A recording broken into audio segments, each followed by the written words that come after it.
네, 우리 다 같이 묵도하심으로 2021년 8월 1일 주일 예배를 시작하겠습니다. 묵도하시겠습니다. 여호와는 나의 목자시니 내게 부족함이 없으리로다. 그가 나를 푸른 풀밭에 누이시며 쉴 만한 물가로 인도하시는도다. 내 영혼을 소생시키시고 자기 이름을 위하여 의의 길로 인도하시는도다. 내가 사망의 음침한 골짜기로 다닐지라도 해를 두려워하지 않을 것은 주께서 나와 함께 하심이라. 주의 지팡이와 막대기가 나를 안위하시나이다. 주께서 내 원수의 목전에서 내게 상을 차려주시고 기름을 머리에 부으셨으니 내 잔이 넘치나이다. 내 평생의 선하심과 인자하심이 반드시 나를 따르리니 내가 여호와의 집에 영원히 살리로다. 아멘. 우리 다 같이 일어나셔서 사도신경으로 신앙 고백하며 나아가시겠습니다. 신앙 고백하겠습니다. 전능하사 천지를 만드신 하나님 아버지를 내가 믿사오며 그 외아들 우리 주 예수 그리스도를 믿사오니 이는 성령으로 잉태하사 동정녀 마리아에게 나시고 본디오 빌라도에게 고난을 받으사 십자가에 못 박혀 죽으시고 장사한 지 사흘 만에 죽은 자 가운데서 다시 살아나시며 하늘에 오르사 전능하신 하나님 우편에 앉아 계시다가 저리로서 산 자와 죽은 자를 심판하러 오시리라. 성령을 믿사오며 거룩한 공예와 성도가 서로 교통하는 것과 죄를 사해 주신 것과 몸이 다시 사는 것과 영원히 사는 것을 믿사옵나이다. 아멘. 할렐루야. 오늘 본문 말씀 보시겠습니다. 오늘 본문 말씀은 마태복음 6장 9절에서 12절까지의 말씀 되겠습니다. 지난 시간에 이어서 주기도문 내용을 이어서 보시겠습니다. 먼저 본문 말씀 9절부터 12절까지 함께 합독하시겠습니다. 9절 읽겠습니다.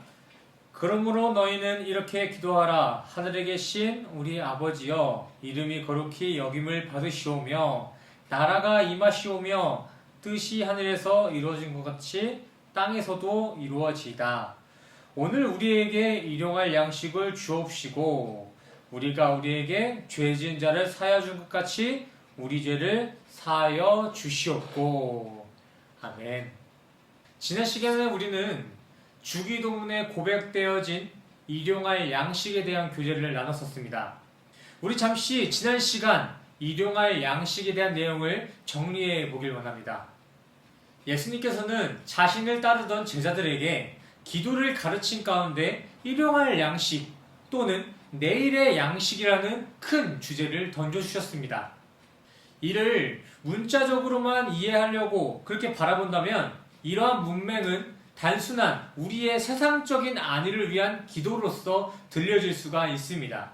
하지만 우리가 기억해야 할 것은 지금 이 일용할 양식의 기도는 주님이 가르쳐 주신 기도의 방법, 주기도문에 포함되어진 기도의 내용이라는 것입니다.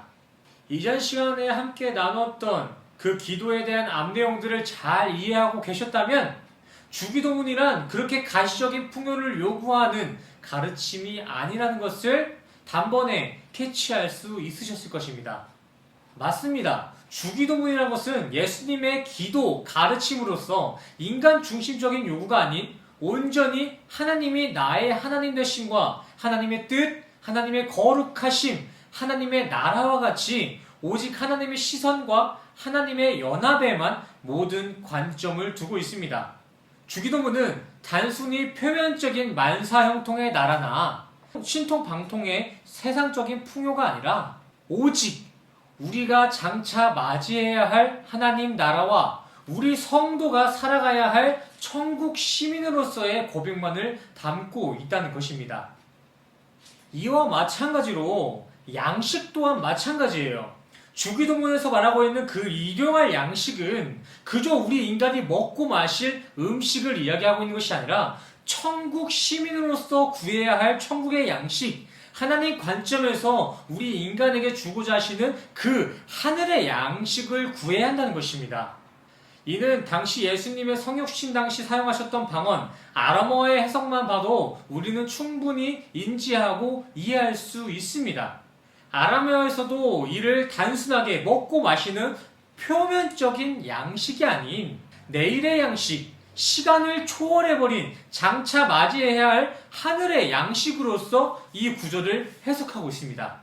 물론 우리 인간들에게는 먹고 마시는 의식주는 선택이 아닌 삶의 질에 있어서는 필수, 필요, 조건입니다. 그러나 여기서 문제는 우리 인간이 세상의 필요 조건에만 눈이 멀어버려서 정작 우리가 영생을 위해 반드시 구해야 할 하늘의 양식, 하나님의 말씀에는 가난하고 배고픈 자의 자리에서 만족하며 살아간다는 것입니다. 세상엔 치열하면서 영적으로는 너무나 안일해요. 하지만 정말 하나님의 영광과 영생에 대한 그 확신이 있는 성도라면, 하늘나라에 소망이 있는 성도시라면 결코 이러한 안일함, 영적 소경과 귀머거리의 삶에 안위하고 계셔서는 안 된다는 것입니다.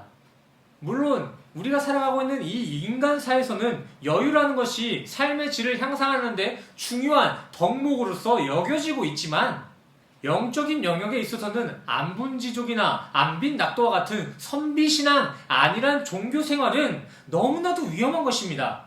영적인 세계에서는 그것을 여유가 아니라 게으름이라고 치부할 것입니다. 영생을 위해 살아가는 성도라면 절대 세상의 양식에 만족하며 하늘의 양식을 게을리 해서는 안 됩니다. 구원에 있어서는 이와 반대로 우리가 먹고 마시는 의식주를 모두 쳐내서라도 하늘의 양식, 그 말씀을 선명하게 듣고 품어내셔야만이 우리가 영생에 가까워질 수 있게 되는 것입니다. 물론 아침밥도 먹지 말고 저녁밥도 먹지 말고 오직 하늘만 바라보며 성경만 읽으라는 것은 절대 아니에요. 맛있는 밥 드셔야죠. 맛집 찾아서 맛있는 거 많이 드세요. 하지만 주어진 우리의 인생사 그 중심에는 반드시 주님이 자리 잡고 계셔야 하며, 우리 인간의 역사의 끝에 기다리고 있는 최후의 날은 분명하게 기억하면 성도로서 그 땅의 양식보단 하늘의 양식을 사모함으로 천국길을 예비하자는 것입니다. 현재 살아가는 삶이 하루하루가 고되고 험해도 우리 성도는 장차 마주할 천국에 대한 소망과 천국 백성의 약속을 기억하시어 가시적으로 펼쳐진 이 호코스모스의 이 세상 가운데서도 영적인 하늘의 양식을 사모하는 삶, 고된 범사에도 감사와 기쁨이 흘러넘치는 우리 새생명교회 성도님 되시기를 간절히 소원합니다. 자, 오늘은 이어서 마태복음 6장 12절 말씀을 함께 살펴보시겠습니다. 먼저 본문 말씀 한번 읽어볼까요? 12절 시작. 우리가 우리에게 죄 지은 자를 사하여 준 것 같이 우리 죄를 사하여 주시옵고. 아멘. 참고로 헬라어 원어에서는 여기에 쓰인 죄 지은 자와 죄를 오페일레마, 채무자, 빚진 자라는 의미에 초점을 두고 있습니다. 원어의 의미를 적용하여 의역해보자면 이렇습니다.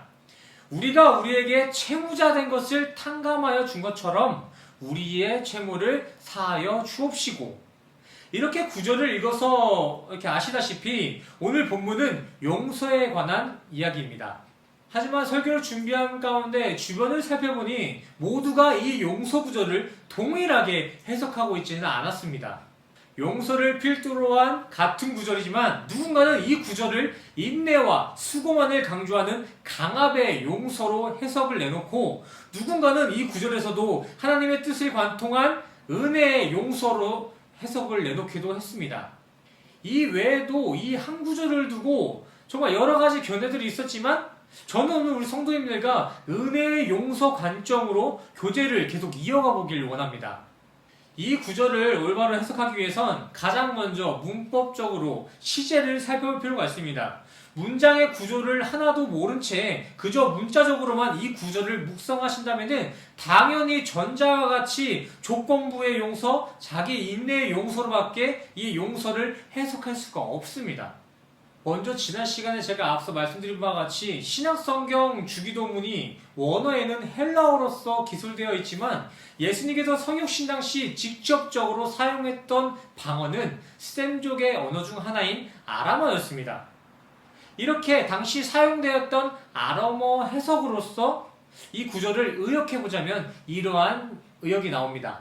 하나님, 우리의 죄를 용서해 주세요. 그와 동시에 우리도 우리에게 죄 지은 자를 사하여 주겠습니다. 하나님, 우리 성도의 전적인 죄를 용서해 주세요. 그 즉시 저희도 죄인들을 용서하겠습니다. 자, 이 두 번역본의 이 근소한 차이를 느끼셨습니까? 기존 개역 개정과 비교적 근소한 차이만을 보이고 있지만 이 근소한 차이가 이 구절을 올바르게 해석하는 데 있어서는 큰 영향을 주는 것입니다. 자, 아람어 번역으로 된 이 구절을 잘 살펴보시면 기존에 이해하고 있었던 조건부 완료의 용서와는 달리 동시적인 성질의 용서를 이야기하고 있음을 우리는 확인할 수 있으실 것입니다. 당신이 용서해 주신다면 우리는 그 용서를 받았으니 그럼 이제 나도 그 용서 한번 해볼랍니다. 이러한 내용이 아니라 내가 정말 하나님의 용서, 그 은혜를 진정 깨닫고 품어냈다면 그 용서는 내가 용서를 받음과 동시에 내 삶에서 동일한 용서가 흘러나올 것이다. 동시성의 이야기입니다. 우리가 예수님으로부터 씻음받은 그 속량의 사랑과 은혜를 제대로 깨달았다면 동시에 우리의 삶에도 내가 용서를 품어낸 만큼의 예수님의 DNA의 용서가 내 안에 흐르고 있다는 것입니다. 이렇듯 하나님에 대한 확신과 믿음이 있다는 것은 나의 삶에서 흘러나오는 삶의 모습으로서도 그 믿음이 증거되어지고 확신되어져야 된다는 것입니다. 간혹간에 나는 십자가 속량의 참 의미를 잘 이해했고 깊이 품어냈지만 이 용서만은 절대 못하겠다라는 사람들이 종종 있는데 이거는 사실 그 말 자체에 어폐가 있는 거예요. 어불성설입니다. 우리 인간에겐 받은 용서 그대로 그 용서를 나누며 살아가는 것, 그 모습이 바로 순리입니다. 순리. 억울한 일들 뿐만이 아니라 내가 받은 호의 또한 그대로 남들에게 갚아주는 게 인간의 자연스러운 순리라고요.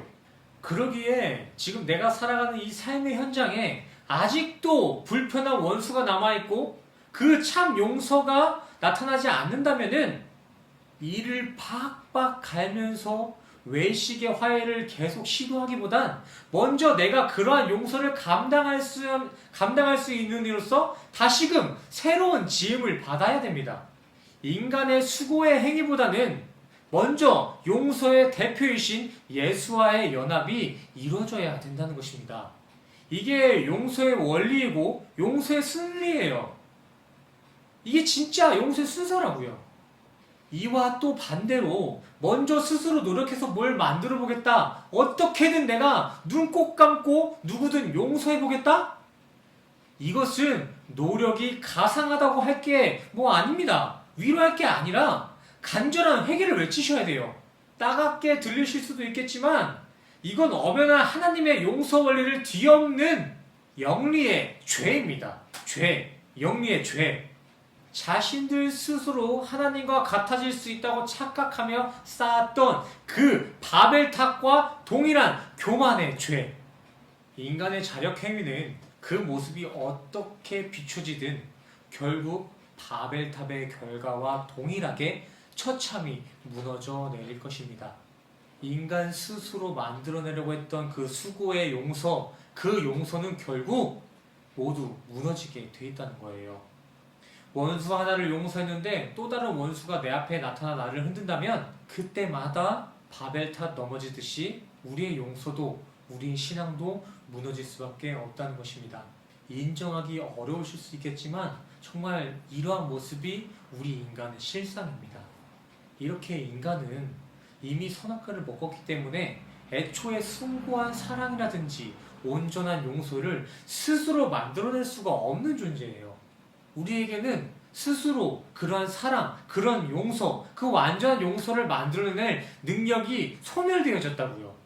다윗 왕과 사도 바울이 이러한 인간의 처절함을 깨달았기 때문에 선한 이는 하나도 없다, 의로운 사람은 하나도 없으니 하나도 없다라고 한탄하며 더 이상 자신의 행위가 아닌 오직 하나님의 은혜에만 의지하는 삶을 살아갈 수 있었던 것입니다. 그러기에 우리가 용서라는 것을 참으로 품어내기 위해서는 행위가 앞서기 전에 먼저 하나님과의 끊어진 관계의 다리가 예수 그리스도의 연합으로서 보수되어야 합니다. 이 예수와의 다리가 먼저 이어져야만이 진정 하나님이 원하시는 그 용서를 우리가 내놓을 수 있다는 것입니다. 더하여 용서라는 것은 강압적인 율법의 명령은 아니라고 하지만 성도에게는 이 용서라는 것이 해도 되고 안 해도 되는 선택사항과 같은 것은 결코 아닙니다. 면밀히 말씀드리자면 앞서 말씀드린 바와 같이 주님을 아는 성도에게는 용서의 성품이 당연히 있을 수밖에 없습니다. 용서의 DNA가 흐를 수밖에 없다고요. 용서와 성도는 결코 분리되어질 수가 없습니다. 오늘 본문 12절 말씀을 이어서 이렇게 해석해낸 14절과 15절 말씀을 한번 읽어보겠습니다. 너희가 사람의 잘못을 용서하면 너희 하늘 아버지께서도 너희 잘못을 용서하려니와 너희가 사람의 잘못을 용서하지 아니하면 너희 아버지께서도 너희 잘못을 용서하지 아니하시리라. 더하여 한 구절만 더 찾아보겠습니다. 히브리서 12장 14절 한 구절 더 보시겠습니다. 모든 사람과 더불어 화평함과 거룩함을 따르라. 이것이 없이는 아무도 주를 보지 못하리라. 아멘. 예수님께서는 지금 너네 용서 안 해? 너네 용서 못해? 그럼 나도 너네 용서 안 해. 나도 너네 용서 못해. 라고 협박하시는 것이 아니라 네가 정말 나와 연합되어진 성도라면, 정말 내 피를 수여받은 나의 아들이 맞다면은 너희는 그 용서의 DNA 지금도 가지고 있어. 하지만 반대로 아직 너희가 용서의 성품, 용서의 DNA를 수여하지 못했다면은 너희는 아직도 나를 알지 못하는 거야. 너희가 진정 나를 안다면 모든 이들과 화평해질 수밖에 없다라고 이렇게 우리에게 권고해 주신 말씀입니다. 그냥 눈 한번 꼭 감고 용서를 해야만이 우리가 십자가 속량의 적용 대상에 들어갈 수 있게 되는 것이 아니라, 우리가 진짜 하나님의 아들이라면 당연히 하나님 아버지와 동일한 용서의 마음을 유전적으로 가지고 있다는 것입니다. 우리 성도들에게는 예수님과 동일한 긍휼한 마음과 그 용서의 DNA가 가슴 깊이 우리의 온몸에 퍼져 있다는 거예요. 그러면은 예수님의 아들답게 용서한다는 그 용서는 무엇을 의미하는 것일까요? 성경에서의 용서란 누구는 단발적으로 지금 용서하고 누구는 좀 나중에 내가 할 수 있을 때 용서하는 이러한 차등의 조건부 용서를 이야기하고 있는 것이 아닙니다. 성경이 말하고 있는 용서는 지난번에 함께 교제했던 용서할 줄 모르는 종의 이야기에서 말씀드린 것 같이 7번에 70번까지 수용한 그 완전한 용서를 이야기하고 있는 것입니다. 7번이라는 완전한 용서에 70번이라는 영원한 그 연속적인 그 용서, 이게 하나님의 아들로서 예수와 연합된 성도로서 내놓아야 할 참 용서입니다. 단발적이고 조건이 잔뜩 붙어있는 조건부의 용서가 아닌 완전하고 영원한 그 용서, 즉 십자가의 속량이, 이것이 바로 예수와의 연합을 이룬 우리 성도에게 주어진 진짜 용서의 마음, 용서의 DNA입니다. 이렇게 주님을 알아감으로, 주와 연합됨으로 주님의 용서를 수여받아 더럽고 치사한 사람들도 용서하고, 되려 그렇게 치사한 사람들에게도 참 사랑의 예수님을 전달해야 하는 것이 바로 성도의 사명입니다. 하나님께 합한 자라고 칭찬받았던 다윗 왕을 한번 보세요. 다윗 왕은 이러한 하나님의 긍휼을 분명히 인지하고 기억하고 있었기 때문에 이유 없는 사울 왕의 시기심에 13년의 도망자 생활을 하면서도 죽음을 결코 두려워하지 않고 되려 그 사울 왕을 용서하고 주어진 날들에 대한 감사 찬양을 주님 앞에 올릴 수 있었습니다. 우리 모두는 하나님 앞에서 모두 동일한 죄인이에요. 하나님 앞에서는 세상의 최고의 권력, 대통령이든 국무총리이든 오펠레마 모두가 빚진 자, 채무자더라고요. 사람을 살인하고 사람들을 간음하는 세상의 위법의 죄를 넘어 용서할 줄 모르는 종에 나온 그 채무자와 같이 우리 모두는 하나님 앞에 감당할 수 없는 어마어마한 빚을 진 채무자의 죄인입니다. 그러나 하나님은 자신의 살을 깎아가며 자신의 살과 같은 아들을 깎아가며 우리의 채무를 탕감 용서해 주셨고, 그러한 주님께서 오늘날 우리 각자에게 이렇게 말씀해 주시고 계십니다. 너희는 이렇게 기도하라. 하나님, 우리의 죄를 용서해 주세요. 그와 동시에 우리도 우리에게 죄진 자를 사하여 주겠습니다. 오늘 용서에 대한 설교는 예수님께서 나를 많이 용서해 주셨으니까 나도 어떻게든 노력해서 눈 꼭 감고 이를 빡빡 갈면서 죽기보다 싫은 원수를 용서하고 사랑해보자는 행위를 강요하는 그런 율법적인 취지가 절대 아닙니다. 물론 우리 성도가 심판대 앞에 내려놓아야 할 그 용서는 구원에 있어서는 필수적인 요소가 맞지만 결코 인간 스스로 노력해서 만들어낼 수 있을 만큼 만만한 거 아니에요. 소극적이고 쉬운 용서가 아니라고요. 그 용서, 진짜 참 용서는 오직 예수를 알고 십자가의 속량을 품어낸 자들만이 비로소 깨달을 수 있고 자신의 용서로 품어낼 수 있는 것입니다. 우리 생명교회 성도님들은 세상의 방법이 아닌 오직 주님을 알아감을 통해서 참 용서를 배우시고 그 용서의 삶을 살아감으로써 천국 시민자의 입지를 확증하시고 그뿐만이 아니라 영생에 대한 확신 또한 확고히 넘쳐나는 우리 모두가 되시기를 간절히 소원합니다. 부디 우리 생명교회 성도님들은 남을 위한 용서가 아닌 나를 위한 용서, 내가 할 수 있는 그 용서가 아닌 주님의 이름으로써 감당하는 그 용서의 용사가 되시기를 간절히 소원합니다. 우리 함께 기도하시겠습니다. 참 사랑이시며 참 용서이신 주님, 주님께서 십자가에서 완성하신 그 완전한 속량의 용서, 그 용서가 우리 성도들의 마음에 깊이 안착되길 원합니다. 아니, 그 용서가 충만하여 우리의 삶의 모습으로서까지 흘러넘치길 원합니다. 성령으로 우리를 빚어주시옵소서. 더욱 주를 더 많이 더 깊이 알아 인간이 하는 작은 용서가 아닌 주와 함께하는 완전한 용서의 용서가 될 수 있도록 우리의 삶을 인도하여 주시옵소서. 더하여 이 시간 주님께서 주신 은혜에 감사하는 마음을 가지고 주님 앞에 물질로서 봉헌하는 이들이 있습니다. 드려지는 이들의 마음의 중심을 바라보시고 그 마음의 중심을 기뻐 받아 주시옵소서. 다시 한 주간을 살아갑니다. 세상과 똑같은 수지 타산의 계산적인 삶이 아닌 용서의 용사로서 한 주를 살아 승리하게 하여 주시옵소서. 우리의 삶과 항상 동행하실 줄 믿사오며 감사드리며 예수 그리스도의 이름으로 간절히 기도드렸습니다. 아멘. 우리 다 같이 가슴에 손을 얹으시고 함께 축도하며 나아가시겠습니다. 축도하시겠습니다. 지금은 우리 주 예수 그리스도의 은혜와 십자가에서 완성하신 주님의 참 사랑과 참 용서하심이 지금 이 자리에 모이신 우리 모든 성도님들의 머리머리 위에 지금으로부터 영원까지 함께 하시기를 간절히 축원하옵나이다. 아멘.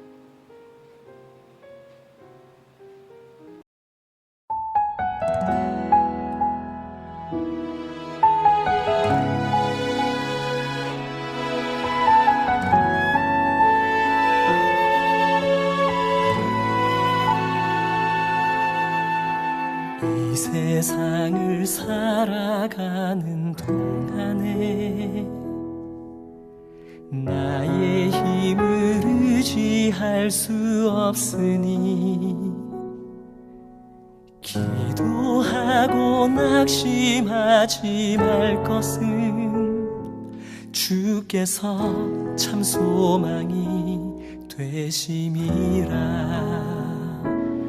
하나님의 꿈이 나의 비전이 되고 예수님의 성품이 나의 인격이 되고 성령님의 권능이 나의 능력이 되길 원하고 바라고 기도합니다.